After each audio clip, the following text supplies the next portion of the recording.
Hello everyone, standard 7, subject science, chapter number 1, nutrition in plant, part 3.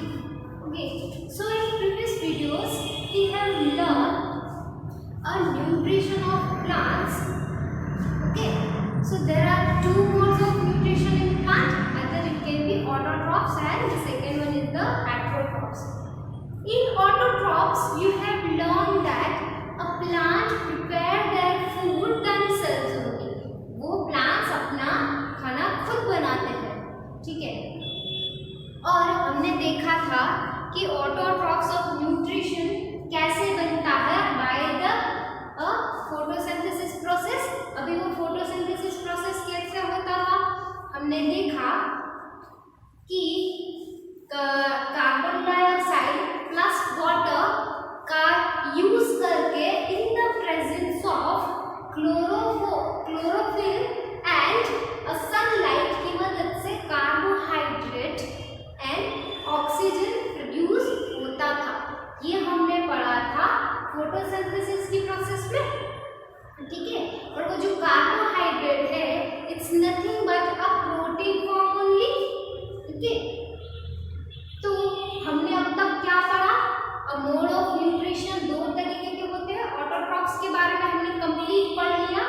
अभी हम पढ़ेंगे heterotrophs of, okay, heterotrophs से कैसे प्लांट में न्यूट्रिशन पहुंचता है। इट मींस जो कुछ प्लांट्स है जिसके पास क्लोरोफिल नहीं है, इट मींस हमने देखा था कि जो लीव है उसकी जो ऊपरी सरफेस होती है वहां पे क्लोरोफिल प्रेजेंट होता है।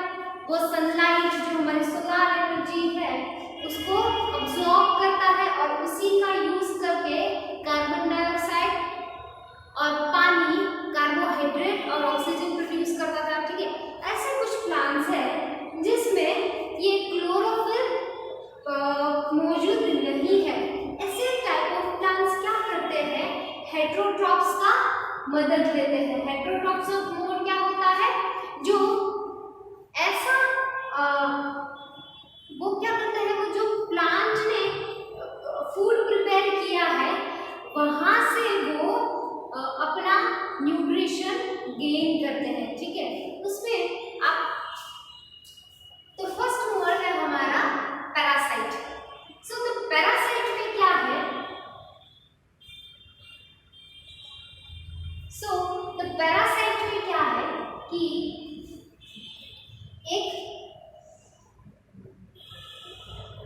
एक दूसरा प्लांट है, ट्री है, उसमें ये जो दूसरा प्लांट होता है कैसे ऐसे वायर की तरह जुड़ जाएगा, ठीक है। ये जो हमारा दूसरा प्लांट है वो ये जो पूरे प्लांट को है पूरा घेर लेगा, ठीक है, पूरे प्लांट को घेर लेगा। तो अभी ये जो ग्रीन प्लांट है वो कुछ उसमें तो ग्रीन प्लांट है उसमें क्लोरोफिल प्रेजेंट है, तो क्या करेगा वो अपना खाना खुद प्रिपेयर करेगा।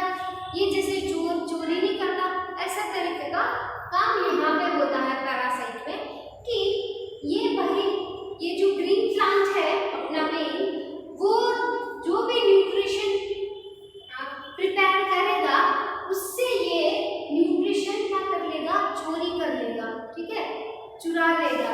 और इस तरीके से वो अपने आप में जो भी न्यूट्रिएंट्स उसको चाहिए वो क्या करेगा, ये जो प्लांट है उससे वो गेन कर लेता है, ठीक है। इस तरीके से उसकी जो जितनी भी न्यूट्रिशन की नीड्स है वो फुलफिल कर लेता है, ठीक है। सो आपकी टेक्स्ट बुक में पेज नंबर 5 पे एक फिगर 1.5 दिया है, कस्क्यूटा। सो आपकी टेक्स्ट बुक में पेज नंबर 5 पे फिगर नंबर 1.5 दिया है, ठीक है। उसमें क्या है कि ये जो येलो वायरी जो ब्रांचेस है, एक तो वो जो प्लांट है उसका कलर कैसा है, येलो है।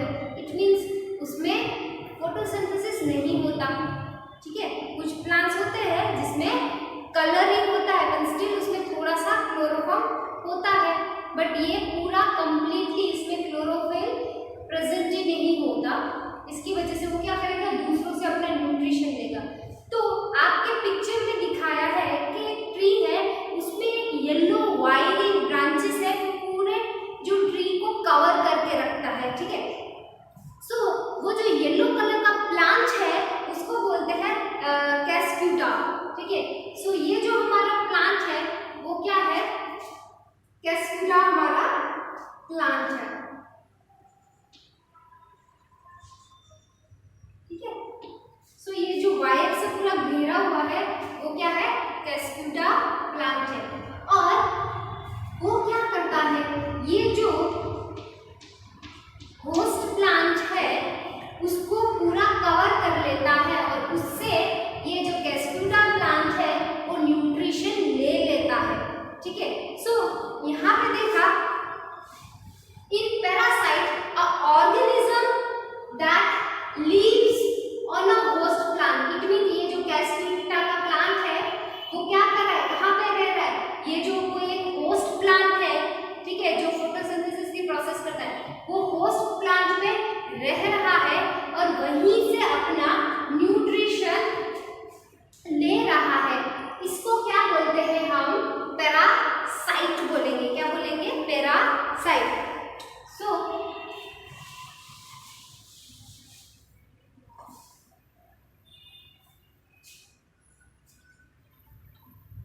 a parasite is an organism which lives on host plant and get its nutrition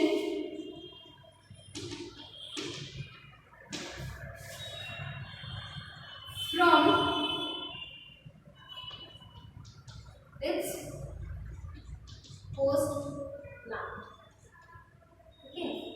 So तो पैरासाइट में क्या होता है, जो ऑर्गेनिज्म है वो होस्ट प्लांट पे ही रहता है और जो होस्ट प्लांट से ही अपना न्यूट्रिशन ले लेता है उसको बोलेंगे हम पैरासाइट। सो तो पैरासाइट का एग्जाम्पल क्या है, एग्जाम्पल क्या है, हमने देखा कैस्क्यूटा, वो है पैरासाइट का एग्जाम्पल।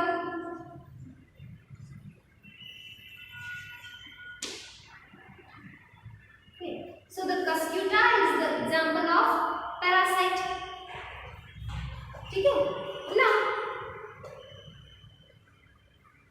कभी आपने देखा कि जो प्लांट्स है वो दूसरे इंसेक्ट को खा रहे हैं, ठीक है।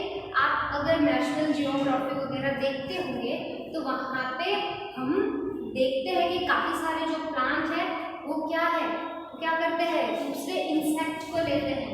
अरे भाई, इसके पास तो खुद का क्लोरोफिल है, स्टिल उसको क्या जरूरत पड़ती है दूसरे को खाने की।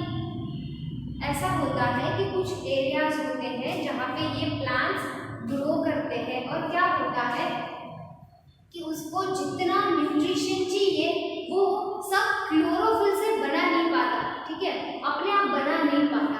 तो कुछ न्यूट्रिएंट्स है ना, वो क्या करते हैं, ये जो इंसेक्ट है उसको खा के वो न्यूट्रिशन की जो कमी होती है वो पूरी कर लेता है।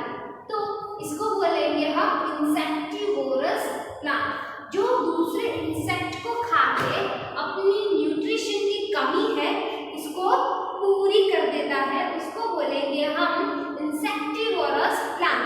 So the insect eating plants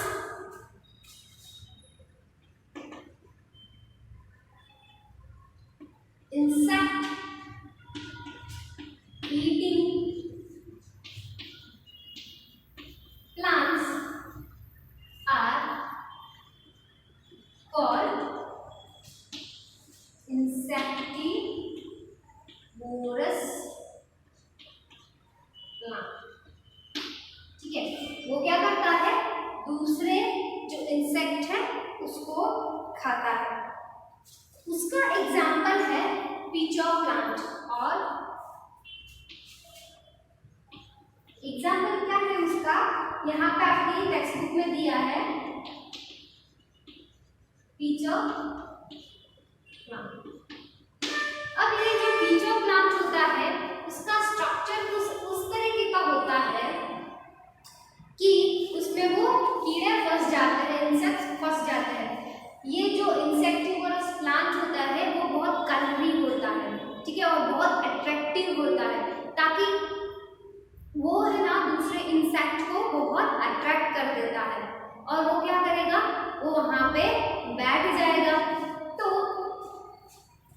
उसका जो प्लांट है, उसके जो लीफ है, उसका स्ट्रक्चर ही उस तरीके का बना हुआ होता है, ठीक है। सपोज वो इस तरीके का बना हुआ है और उसके ऊपर एक लीड जैसा होता है। लीड मतलब क्या होता है, एक तरह वो ढक्कन होता है, ठीक है। तो ये क्या है, लीड है यहाँ पे, और ये जो लीड का उसमें स्ट्रक्चर होता है, ठीक है। तो यहाँ पे क्या होता है कि इंसेक्ट है वो आके यहाँ पे बैठेगा लीफ पे, ठीक है। और लीफ के अंदर उसके जो अंदर हेयर्स होते हैं वो डाउनवर्ड्स तरह अंदर झुके हुए होते हैं, इस तरीके से डाउनवर्ड्स में झुके हुए होते हैं। इंसेक्ट जैसे ही जाता है तो क्या हो जाता है, ये हेयर की वजह से वो वहाँ पे ट्रैप हो जाता है, ठीक है, फंस जाएगा वहाँ पे। और ऊपर से ये जो लीड है वो बंद हो जाएगा, ठीक है। ये लीड बंद हो गया तो इंसेक्ट यहाँ से बाहर जा नहीं पाएगा। फिर ये जो लीफ है उसमें एक डाइजेस्टिव जूस होता है, जिसकी वजह से ये इंसेक्ट को क्या कर देता है, डाइजेस्ट कर लेता है। और जो इंसेक्ट के जो भी न्यूट्रिशंस है वो ये जो पिचॉक प्लांट है वो क्या करेगा, अब्सॉर्ब कर लेगा, ठीक है। इस तरीके से ये पिचॉक प्लांट अपना जो भी न्यूट्रिएंट्स की रिक्वायरमेंट है वो फुलफिल कर लेगा by eating some insect crops. आपने अपने घरों में या फिर ग्रोसरी शॉप वगैरह कहीं पे भी देखा होगा मशरूम, ठीक है। मशरूम आपने देखा होगा, ठीक है, इस तरीके का होता है, ठीक है। आपने उगा हुआ भी मशरूम देखा होगा। जनरली जो भी रेनी सीजन चल रहा है तो रेनी सीजन में मशरूम्स हमें बहुत देखने को मिलता है। वो मशरूम रेनी सीजन में ही क्यों ज़्यादातर ग्रो कर लेते हैं, क्योंकि अभी जो वेदर है उसमें क्या है, मॉइस्चर बहुत ज़्यादा है, ठीक है। तो उसकी वजह से वो बहुत प्रमाण में ग्रो कर लेता है। अभी हमने देखा था, आपने देखा होगा कि जो मशरूम है ना ही वो ग्रीन कलर का होता है, ना ही उसमें कोई ऐसा स्ट्रक्चर है लाइक इंसेक्टिवोरस कि वो अपना खाना और न्यूट्रिशन ले पाए।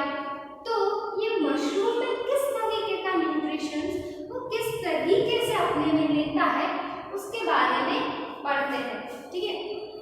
अगर उसके लिए हम एक एक्टिविटी देखें तो आपने वो एक्टिविटी घर पे देखी ही होगी, ठीक है, कि जैसे कि ब्रेड ले लिया या रोटी, कुछ भी आपने उसको क्या किया, थोड़ा सा गीला कर दिया, थोड़ा सा गीला हो गया। अगर वो 2-4 दिनों के लिए ऐसे ही पड़ा रहे, ठीक है, तो वो क्या हो जाएगा, धीरे धीरे खराब हो जाएगा। हमने देखा ही है, ठीक है। उसमें क्या लगेगा, उसमें फंगस लग जाएगा। क्या लगेगा, फंगस, ठीक है। तो ये जो फंगस है वो कैसे बन गया, उसमें कैसे प्रोड्यूस हो गया वो ब्रेड है, जो रोटी है उसमें, ताकि जो हमने जो थोड़ा सा उसमें मॉइस्ट था और जो रोटी है उसके कुछ प्रोटीन्स, मिनरल्स और बैक्टीरिया की वजह से वो क्या हो गया, खराब हो गया, डेड हो गया और डिकम्पोज होने लगा।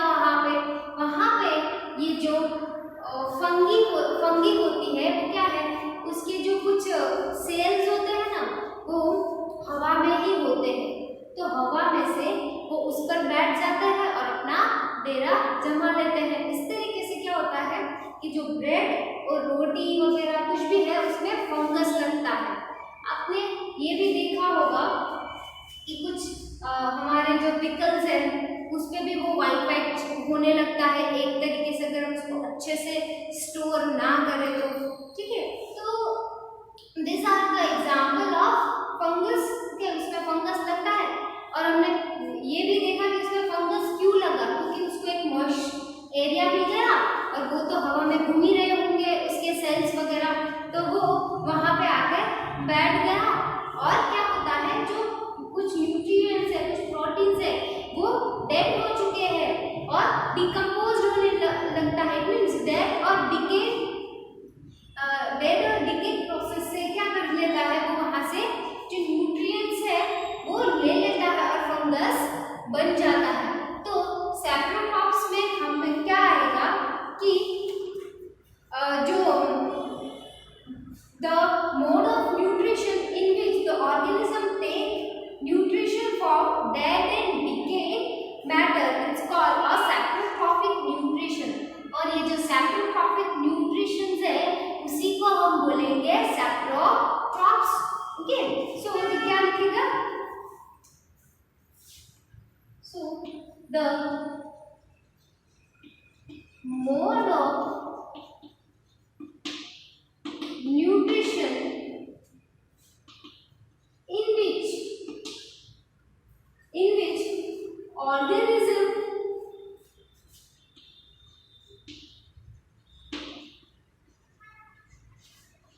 take nutrition from, किससे लेता है, डेथ और डिकेड, मतलब वो डिकम्पोज्ड हुए होते हैं, कुछ बैक्टीरियाज होते हैं, उससे वो न्यूट्रिशंस ले लेता है। तो क्या आएगा, डेथ और डिके।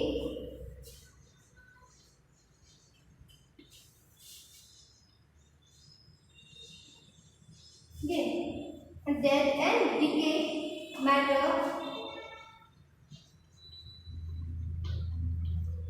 for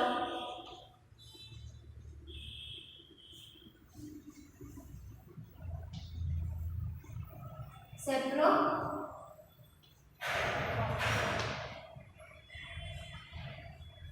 ठीक है। सो कहाँ से लेता है, डेड और डिकेड मैटर से वो अपना न्यूट्रिशन ले लेता है, उसे बोलेंगे हम सेप्रोट्रॉफ्स न्यूट्रिशन। ओके, नाउ उसके एग्जाम्पल क्या हो सकते हैं, एग्जाम्पल हो सकते हैं मशरूम, है ना, वो सब चीजें क्या है सेप्रोट्रॉफ्स में आएगा। हाँ, तो सेप्रोट्रॉफ्स भी, ये जो मशरूम है उसको सेप्रोट्रॉफ्स में क्यों लिया, क्योंकि ये जो मशरूम है ना ही उसका ग्रीन कलर होता है, ना ही उसमें कोई ऐसा स्ट्रक्चर होता है ताकि वो इंसेक्टिवोरस की तरह अपना खाना ले सके। तो ये जो मशरूम है हमने देखा कि वो ज्यादातर रेनी सीजन पे ग्रो करता है, और या तो कहाँ पे वो ग्रो करता हुआ आपको दिखेगा कि ये जो कुछ वुड होता है, जो लकड़ी होती है, उसमें भी तो बहुत सारा प्रोटीन न्यूट्रिएंट्स होता है। तो जो रूटिंग वुड होता है, जो लकड़ी होती है, उसमें आपको ये मशरूम उगा हुआ दिखेगा। ठीक है, वो क्या करता है कि ये जो जमीन है उसमें कुछ बैक्टीरियास और वो सब वगैरह होते हैं, वो क्या हो जाते हैं, और बहुत सारे न्यूट्रिएंट्स यहाँ पे होते हैं। तो यहाँ पे क्या करता है, यही प्रोसेस को फॉलो करता है। क्या करेगा कि वो यहाँ पे जो कुछ डिकम्पोज हुए होते हैं, फिर कुछ जो डेड बैक्टीरियाज और वगैरह होते हैं, क्या होता है उसको ये ऑब्जॉर्ब कर लेगा और अपनी जो भी न्यूट्रिशंस है वो फुलफिल कर लेगा। ठीक है, जैसे कि रूटिंग वुड्स है, तो वुड पे भी आपने देखा होगा कहीं कभी कभी ये ग्रो कर लेता है कि वो जो वुड है उसका वो क्या करेगा, न्यूट्रिशंस ले लेगा। ठीक है, क्योंकि वहाँ पे अगर वो सड़ा हुआ वुड है तो वहाँ पे क्या होगा, डिकम्पोजिशन की प्रक्रिया चालू हो जाएगी, सड़ा हुआ वुड है तो वहाँ पे भी ये ग्रो कर लेगा। इट मीन्स ये the mode of nutrition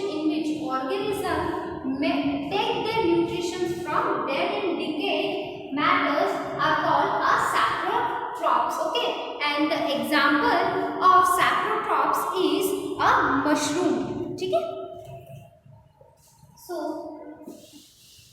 the example of saprotrophs here is mushroom. Now the last one, that is symbiosis relation. इसमें क्या होता है कि वो दो से ज़्यादा भी हो सकते हैं कि वो सब क्या करते हैं, अपना मिल बांट के रहते हैं, एक दूसरे को फूड और शेल्टर प्रोवाइड करते हैं. इट मीन्स एक के पास ये न्यूट्रिएंट्स है, दूसरे के पास ये न्यूट्रिएंट्स है, तो दोनों क्या करते हैं, दोनों न्यूट्रिएंट्स शेयर करके क्या करेंगे, एक दूसरे के न्यूट्रिएंट्स भी ले लेते हैं और दोनों एक साथ ही रहते हैं. ठीक है. तो इट मीन्स ऐसे ऑर्गेनिजम्स वो क्या करते हैं, फूड और जो शेल्टर है वो शेयर करते हैं. ऐसे ही फॉर्म होता है सिम्बायोसिक रिलेशन. ठीक है. उसका एक एग्जांपल है लाइकेन. ठीक है. लाइकेन्स. सो ये जो लाइकेन्स है वो एल्गी और फंगस से बनता है. क्या बनता है, एल्गी और फंगस से. ये जो एल्गी है हमने पढ़ा था कि एल्गी है हमारा ऑटोट्रॉप्स है, वो अपना खाना खुद प्रिपेयर कर लेता है. ठीक है.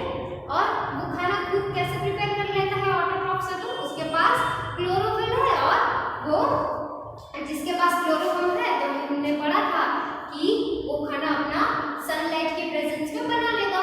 ठीक है. तो एल्गी के पास तो क्लोरोफिल है, बट जो फंगी है उसके पास नहीं है. तो फंगी क्या करेगा, जो अभी एल्गी है उसको कोई जगह तो चाहिए जहाँ पे ये बैठ के भाई बनाएगा. इसके पास सब है, क्लोरोफिल है, सनलाइट मिलेगा, सब मिलेगा, तो वो खाना तो बना लेगा, पर वो कहाँ बैठ के बनेगा.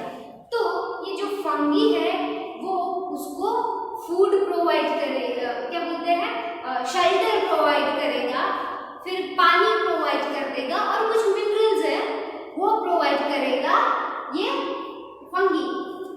और एल्गी है वो क्या है, उसके पास तो क्लोरोफिल है, तो क्या करेगा, अपना खाना बना लेगा. तो एल्गी है वो खाना बनाएगा और ये भाई जो है फंगस वो उसको शेल्टर देगा. अभी एल्गी ने खाना बना लिया तो एल्गी और फंगस क्या करेंगे, दोनों एक साथ रहते हैं. अगर ये शेल्टर दे रहा है तो इसको खाना भी तो देना पड़ेगा. तो फंगी है वो एल्गी से क्या करेगा, खाना लेगा. इसी तरीके से यहाँ पे क्या रिलेशन फॉर्म हुआ, सिम्बायोसिस रिलेशन फॉर्म हुआ. इट मीन्स फंगी ने क्या दिया, उसको शेल्टर दिया और एल्गी ने क्या दिया, भाई खाना बना के दिया. तो यहाँ पे एल्गी एंड फंगस साथ में मिलकर लाइकेन, ये एक जो लाइकेन प्लांट है उसमें प्लांट तो नहीं होता बट वो एक सतह पर सब चीजों पे चिपका हुआ होता है. जैसे कि कोई पेड़ वगैरह है वहां पे आपको ये जो लाइकेन है वो देखना मिलेगा. ठीक है. तो लाइकेन है एग्जांपल ऑफ सिम्बायोसिस रिलेशन. ठीक है. तो अभी हम लिखेंगे सिम्बायोसिस मतलब क्या होता है.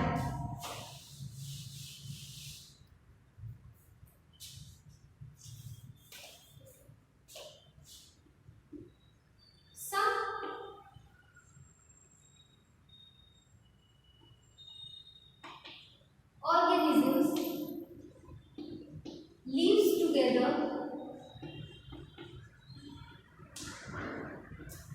and share shelter and food are called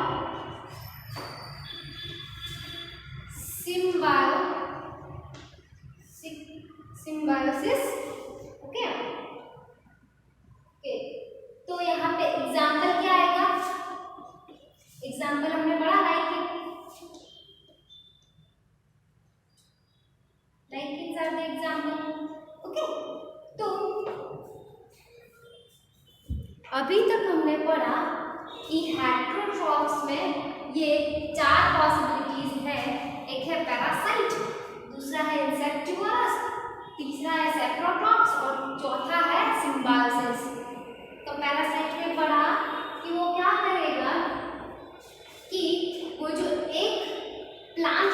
चोरी कर लेता है। एक प्लांट होस्ट प्लांट होता है, उसको वो पूरा घेर लेगा और उसके जो न्यूट्रिएंट्स है वो वहाँ से ले लेगा। तो parasite of organism in which host plant and lives on a host plant and get nutrition from the host plant only are called a parasite, and the Cascuta is the example. Okay, now insectivorous, it means insect eating plant are called insectivorous, such as a peach plant. Now saprotrophs, it means a nutrition in which organism take their nutrition from dead and decayed matters are called saprotrophs.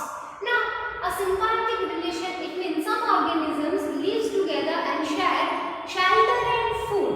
Okay, so this relationship is called a symbiosis. Okay, and the example is a lichen.